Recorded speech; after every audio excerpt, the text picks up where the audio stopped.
Welcome to All Things AI. My name is Ishan, and I'm your host at the All Things AI podcast.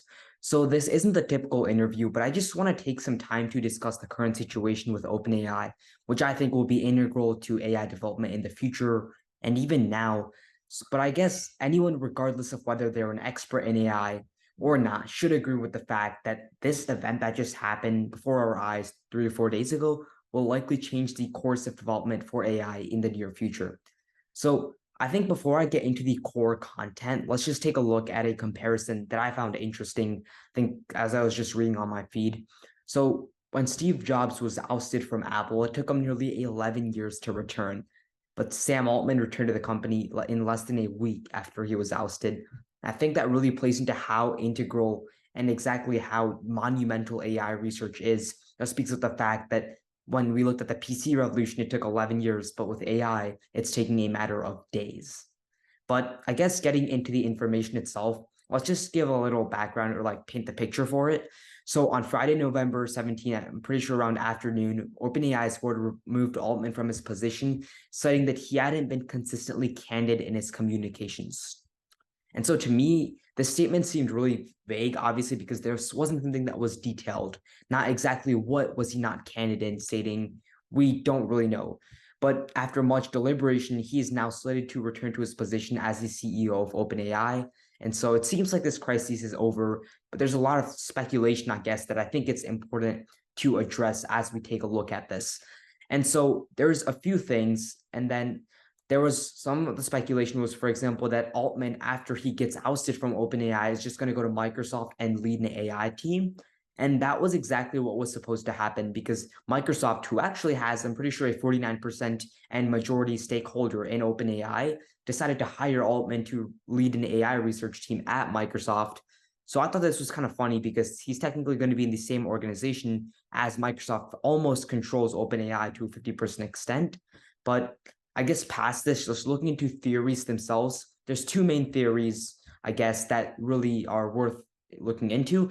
So one thing is AI regulation, an interest of mine. And if you check out other podcast episodes on my channel, you'll find that in many episodes, there's people talking about AI regulation, how it should be regulated. I think it was about 2 interviews ago, there was a video about or I guess focusing in on President Biden's executive order on AI and AI regulation. But I guess really looking into AI regulation here, that's something that really pushes one main theory. And so one thing is that Sam Altman might have wanted to push AI research to its limits, meaning he didn't just want to stop its development where it was, like with ChatGPT, for example. He might have wanted to take to a new level of large language models that OpenAI might have thought is like breaching privacy, for example, or going to a level that simply isn't safe for society. And so people on the board who might have been conservative with how they wanted to handle AI developments might have thought that this was going to be scary and I guess dangerous for AI and its threats to humanity.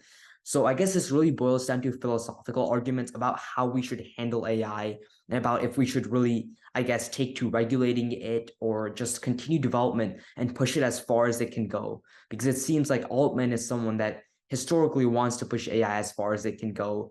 But obviously, that seems like in this certain instance, that might not be what the board wanted.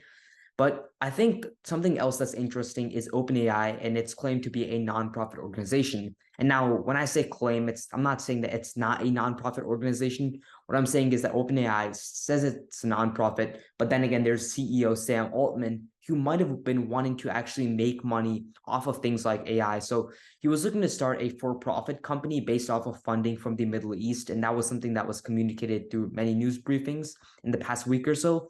So one thing I was wondering personally is, could this have really caused the disagreement? Because when OpenAI and their board really wants to push nonprofit, right? OpenAI was supposed to be a research and I guess institution that pushes nonprofit research.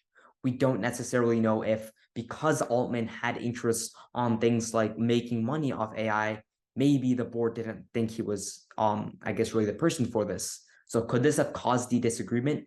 We don't really know, and we I guess never really will know if this is exactly what caused it, obviously, unless OpenAI or someone else comes to tell everyone.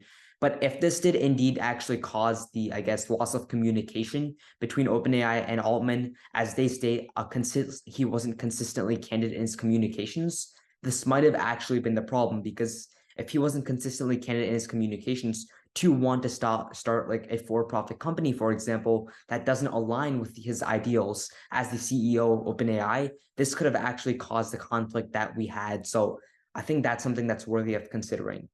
But so in this short video, if there's one thing I guess you really want to take away, I guess going from the standpoint of key takeaways, just know that there will be major challenges in the future when it comes to AI regulation. And I think that's something that we really, really need to address, right? People have different interests. The board wanted something else. Altman likely wanted something else. And there's many problems that are caused by disagreements like this. Like, for example, take the research situation where maybe Altman wanted to continue AI development and OpenAI wanted to stop it. And it's things like this that really force us to question how AI is going to progress in the future when not necessarily everyone can agree and when people want different things. But what I really think at the end of the day is that this is just a first of many times. It's kind of like a sample of what we might see in the future when people have disagreements over AI.